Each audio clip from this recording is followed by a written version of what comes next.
Hello world, I'm Terry Burns. Welcome back. What I'm going to look at on this channel today is the question of a factoid that you see commonly tossed out on the internet about Elizabethan magus Dr. John Dee. And that is, was John Dee the original 007, the source for James Bond, in Her Majesty's Secret Service, in this case, in the service of Elizabeth I during the late European Renaissance? So, as I usually do here, I'm going to share my screen and we'll get going. Um, by the way, if you want to answer this question before I do, what you can do is just go type this question into AI and see what it tells you, because I'm going to give you the AI answer to the end of this, at the end of this. But was John Dee the original 007? Have you typed it into AI yet? Do you have the answer? And you recognize these guys, right? There's Roger Moore, Sean Connery, actors who famously played James Bond. And here's our intrepid hero, Dr. John Dee, who most of us think of as a rather religious, nonviolent guy who prayed all the time. And certainly not the romantic Lothario of these two gentlemen. So, was Dee the original 007? Do you have your AI answer yet? Because it's wrong. He was not. We can trace this rumor back to a fascinating source, one that AI apparently believes, but he was definitely not. However, the story of how this rumor gets transmitted so often is very interesting and kind of hilarious. Now, the argument goes that supposedly John Dee signed his name 007 because he was the Queen's eyes. Here's an example of it, except it's not really an example of it. This is a graphic I stole from this website of Bury New Road in Manchester. And I've seen it many other places, and I know the source of it. I suspect the people who made this website didn't know the source of it. Here's the AI overview that if you were typing real fast, you might have got, that's telling you, though, that Dee famously signed sensitive coded correspondence to the Queen with 007 to signify information that was for her eyes only. I'm going to show you some coded correspondence of Dee in this video. It won't be signed with a 007. In fact, there are some people, I don't agree with them, but there are some people who argue that Dee wasn't into coding at all. I think he definitely was, but he didn't sign his name as 007. In fact, back in 2010, I devoted part of an article about bad history surrounding John Dee and Edward Kelly and their angelic workings to this very question. It's a Golden Storm. If you're interested in that article, I'll drop a link to it below. But here's that graphic again, and I want to add to it my graphic from that old article. Does it look like they have the same source? I'm pretty sure they do. This is an easy graphic to make. Now, as a signature, sometimes common sense helps here. As a signature, I started wondering about that because back in 2010, people were saying this too. John Dee is the original 007. And I was working with Dr. Nancy Turner, translating the Monad and looking at lots of other texts of Dee and never seeing 007. But beyond that, this is an easy graphic to make. It's a very hard signature to sign. Why? Even to imperfectly freehand a circle is very difficult. A second one, I mean, you can do it with a compass easily. Same thing with this straight line. If you have a straight edge, you can do that easily. Dee was certainly an expert with compass and straight edge because he did classical Greek geometry, the ancient Greek wake with compass and straight edge. One reason some people consider a compass and straight edge sacred is because of how easy they make it to draw things like a circle, like a straight line, that are otherwise quite difficult, and certainly not something that you can easily sign your name with. But he was a talented guy. Maybe he was exceptional. We've got to have better examples than that. Why don't we look at his signature, which is what you'd kind of hope people who spread this theory would do, right? Well, this is how he signed his name when he was Warden of Manchester. This was in the late 1590s, after he was back from his continental adventure with Sir Edward Kelly. Looks like it says John Dee Warden. I don't see a 007 there. I mean, I guess maybe we could say this is a cryptographic 8, Probably not that either, but you could say that. Now, here's a letter that some people, myself included, have argued show cryptography. British cryptography then was perhaps the best in the Western world. And one thing that made it work so well was that it was very simple. So look at this. What do you see?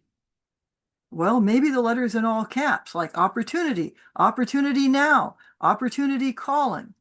That's the message encoded there. You have to know enough about the situation to even know what the opportunity would be.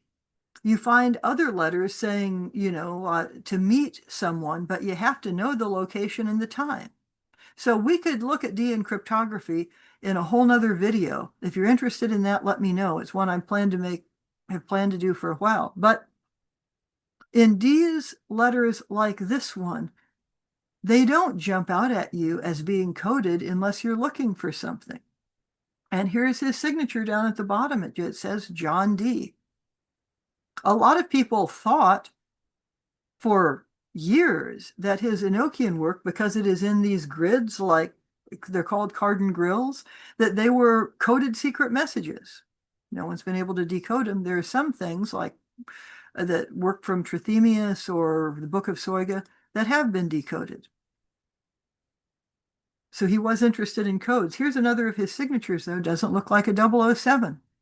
Let's find some other signatures.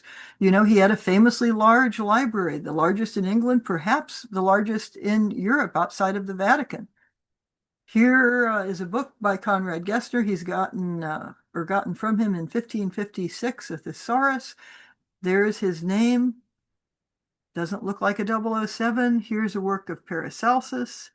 That's his name. Doesn't look like 007. He is signing his name in Latin.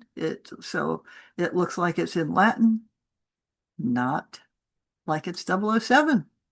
So what about his spirit diaries? Well, he doesn't sign his name much in them.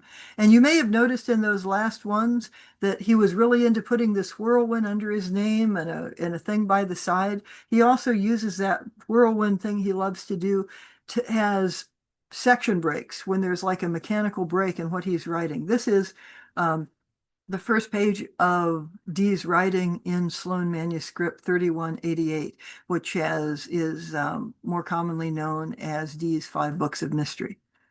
He will use a Greek letter delta, Greek letter D, to indicate that he's the one talking, because he's scrying then with Edward Talbot, who most people think is Edward Kelly, that they're one and the same. So you'll see that delta, like you see here, D will indicate that he's talking with a delta, not a 007. And then he'll write the name of the angel who is answering through his scryer, Edward Kelly. Later on in the same manuscript, that you get the seal of Emet information coming through, or the seal of truth of God. D, ask a question, you have a delta, angel answers. And at the end of this section, after the Amen, you've got this whirlwind thing that sometimes is under his signature. But no 007. I have looked at lots and lots of D signatures, more than 100 of them. None of them look like a 007. So where did this strange argument come from? In fact, where does this graphic come from? Well, it came from the same place, although the people who did that site may not know it. Same place as the one from which Jeffrey Kupperman made the graphic for my article. It's a very easy graphic, very hard signature. I took that from the Manchester website because things on the web now are public domain, and I just thought it looked cool. So thanks, guys. This is where both of those graphics come from as a source. One of the strangest biographies of John Dee's life that I have ever read, the strangest. Richard Deacon's 1968 book, John Dee, Scientist, Geographer, Astrologer, and Secret Agent to Elizabeth I. There's a picture of the book. Deacon is gone now, so you're not costing him any money if you read it on Scribd because copies of this book are rather expensive. I'll drop the Scribd link to it below. And he starts out in his book about John Dee by talking about the nicknames that Queen Elizabeth I allegedly gave to the men who served her. So Robert Dudley, Earl of Leicester, was called Eyes, then later was the Mutton or Bellwether. Sir Francis Walsingham, founder of the British Secret Service, was my Moor. Burghley, the Lord Treasurer, was her spirit. Now, about half of these are true, and the other half are made up. You can research that yourself if you care about it. Deacon continues and says this was true of foreigners like the Duke that she was courting or who was courting her for a while, and then goes on to get to 007. The first thing that you have there is more about Luster, saying since he was her eyes, he signed his name with 2 dots like this. Well, that hasn't turned in, as far as I know, into an entertaining internet conspiracy theory, but it's not true. Dudley didn't sign his name like that. We've got copies of Dudley's signature also. But there was a third of her subject who was also her eyes, but who signed his letters to her with 2 circles guarded by what might have been a square root sign or an elongated 7. It looked like this. That's the source of this graphic, even in dimensions. I used to have an old copy of this book, or well, our library did, and I had to return it. And I took a picture of that and sent it to Jeffrey Kupperman years ago when I did that article so that he could make a graphic from it. If the pages are slightly yellowed, it looks like the graphic you see around the internet. Same dimensions, it's just a picture from Deacon's book. Now, you don't need to trust me about it. I'm going to give you a lot more information, and it is fun information. So if you like this kind of thing, please hit the subscribe button, like I said. All right. Deacon spends some time then talking about how this letter writer, of what letter? He's never told us a letter. There is no letter signed 007. He says the letter writer was John Dee. There was no flippancy, no playfulness or wayward humor. It was the sign of a man who took both his life and his sovereign seriously and had ambitions to be her counselor and guide. 7 to Dee was a sacred, a Kabbalistic, and a lucky number. And then you get a footnote there. This is the most footnoted popular book I've read, but it's kind of footnoted in the same way that, if you know the work of Robert Anton Wilson, he would footnote things in a history that not everyone would agree with, but his footnotes did actually refer to sources. We'll see if this guy's do. That she took Dee equally seriously, there seems little doubt. He was my noble intelligencer. Did she say that? Check that out in your most faithful Dee. My ubiquitous eyes. See if you can find any of those quotes. I did. This might lead us to ask, who is Richard Deacon and what is this deal? Why is he writing all this stuff that is BS that more than 40 years, more than 50 years after he wrote it, AI now believes it? Well, he was the writer of the first and so far the only book to look at John Dee as a spy and cryptographer. That was why I read his book. I'm really into looking at John Dee as a spy and cryptographer. Also, Deacon is a pen name. He was really a journalist. He was an incredibly prolific writer, both as a journalist and a novelist, and has an alleged writer of nonfiction. Donald McCormick was his real name, and whether you call him Richard Deacon or Ian or Donald McCormick, he loved espionage. He wrote more than 30 books on the subject. He had a really famous older friend. Here's where Ian Fleming comes into it. Now, Ian Fleming, along with writing the James Bond novels, actually was in the British Secret Service. That's important here. Ian Fleming, again, really was in the British Secret Service. And he's, again, the creator of the James Bond series, the 007. Now we'll go back to Deacon McCormick. According to his obituary, Donald McCormick spooks bars and brothels. That was the name of the obituary. Appeared in the British newspaper The Guardian in 1998. McCormick met Ian Fleming, James Bond's creator, in the bar of the Barbizon Plaza Hotel in New York, and a lifelong friendship began over vodka martinis. Apparently, the men just loved to tell stories to each other, and you can, on newspapers.com and other places, find other stories about them. It must have been fascinating for anyone who was there and listening. Just as an aside, some people claim that Ian Fleming also had more than a passing acquaintance with Aleister Crowley, that is, an espionage acquaintance. And this depends on whether you believe the argument as put forth by people like Richard Spence in Secret Agent 777 that Crowley was a part of the British Secret Service. Now, I've also read Spence's work. Spence is a professor up at the University of Idaho. He's also published in several scholarly intelligence journals. If you want any of those articles, just ask below and I'll give you links to them. They're online.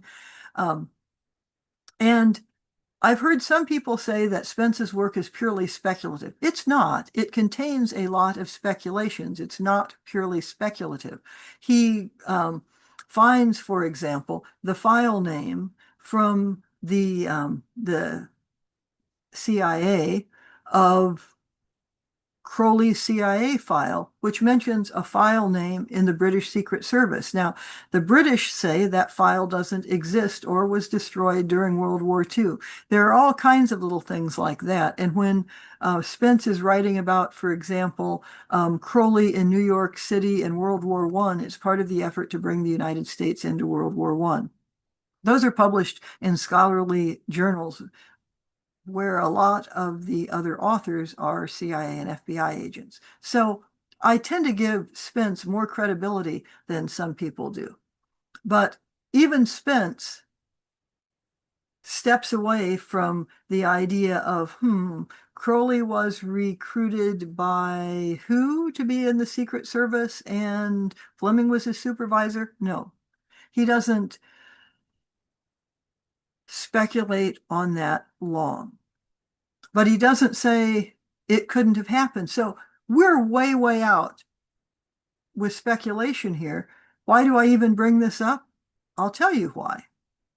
Because the question I'm finally going to be asking here is this one. Was Deacon just having fun here, writing a story that pretended to be research? It seems to me that's what he was doing, and it seems he succeeded. I mean, if you read this book knowing that he's making stuff up and mixing things that are true with stuff that he's just imagining, or that could be true, then you can almost feel him laughing behind and maybe think that he has sort of a chip on his shoulder directed towards people who do real research. I'll tell you what I mean here in a minute. Okay, so this whole biography by Deacon is really strange. It's the strangest biography purporting to be true that I have read in my entire life. There's a place, for example, where for no clear reason he drags in Aleister Crowley. That's why I mentioned the bit about Fleming and Crowley before. So Deacon devotes an entire chapter to Dee's influence on Aleister Crowley, complete with speculations about the influence of John Dee and Edward Kelly's Enochian work on that of Crowley and Victor Newberg. Well, certainly, Dee and Kelly's Enochian work was an influence upon Crowley and Victor Newberg, but what does that have to do with Dee being an intelligencer? That is, the time direction is running the wrong way here. And also, Deacon couldn't have known the work that Richard Spence used in Secret Agent. I think I said Secret Agent 777. I should have said before Secret Agent 666. Sorry about that. So the documents that Spence used hadn't been declassified in 1968. So then you think, well, was Deacon just an entertaining guesser? Was he like a stop clock that is right twice a day? Did he have access to inside information from Ian Fleming, who had died by the time this book came out? What's going on here? The other thing is Deacon clearly knows how to do research. He knows of works that were not well known at all in the 1960s, like Tuba Veneris, another work I've translated. I wish I had read this biography before translating it, honestly. He knows how to do research and how to tweak researchers by making his BS sound like research. So in A Golden Storm, I wrote how that Deacon's book, it's like a blurred, excited rehashing of ideas that are slightly out of focus and in the service of someone else's ego. He footnotes here and there like it's for kicks. He refers to letters and legend that you can't find a record of, but he weaves a story that's almost plausible. So let me give you an example of this. He footnotes the work of natural philosopher Robert Hooke, who doesn't really have any time for Dee at all. But Hooke was a real person, a very famous person, and the posthumous works that Deacon footnotes do exist. I was presented to Sir Isaac Newton. Another thing that Deacon footnotes is an alleged work called An Ingenious Cryptographical System. Now, what Deacon says and Deacon's source, which is the Gwydir Papers manuscript collection, has been used by several scholars. I won't embarrass them by naming them, but you can go to Google Books and find out there's a couple different authors that use them, probably never imagining when they wrote their works in the 70s and one of them in the early 80s that an internet would appear where you could just search through. So Deacon certainly has the last laugh with these folks who just cribbed his research that wasn't really research, but a made-up manuscript collection that doesn't exist. They believed him and stuck it in their scholarly work. Not very good if your tenure committee finds out about that. But I think we can come up with our own conspiracy theory, one that's a little better. Let's speculate a little bit, because if John Dee's not 007, why does this happen? Well, what I asked in my article was, could some of Deacon's material have originated as half-off tales told by Crowley to tweak Ian Fleming's serious attitude, if indeed Crowley was in the Secret Service, and if indeed their mouths were loosened up a little bit by Fleming drinking a lot and Crowley being very fond of mind-altering substances? So if Crowley tweaked Fleming and Fleming told the story to Deacon, the story wasn't true. It doesn't really matter if Fleming believed it or not.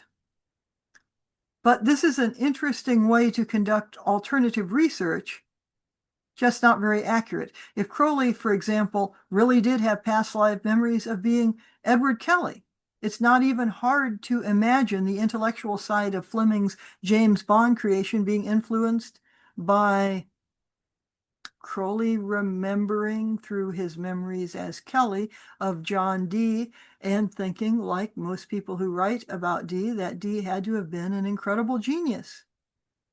But what about the womanizing part? Well, you could look at that as a projection of Crowley's own self-image onto the stories he told, because there's no evidence at all that John Dee was a womanizing Lothario, sleeping with lots of women out of duty to his country. I mean, there was the wife swapping incident, which it appears to me we can blame almost squarely on Kelly, and that's about as close as you get. All of this is total speculation, but what is a bad history without that? So was Aleister Crowley the source of the 007 legend? If he was, it was a fantastic practical joke. It still stumps AI today. But back to our original question, and to stop speculating, but to look at the evidence we have, which includes lots of signatures of John Dee. Was John Dee the original 007? Did he sign his name as 007? No, he did not. That's all I've got for you today, folks. Enjoy the rest of your day. Bye-bye.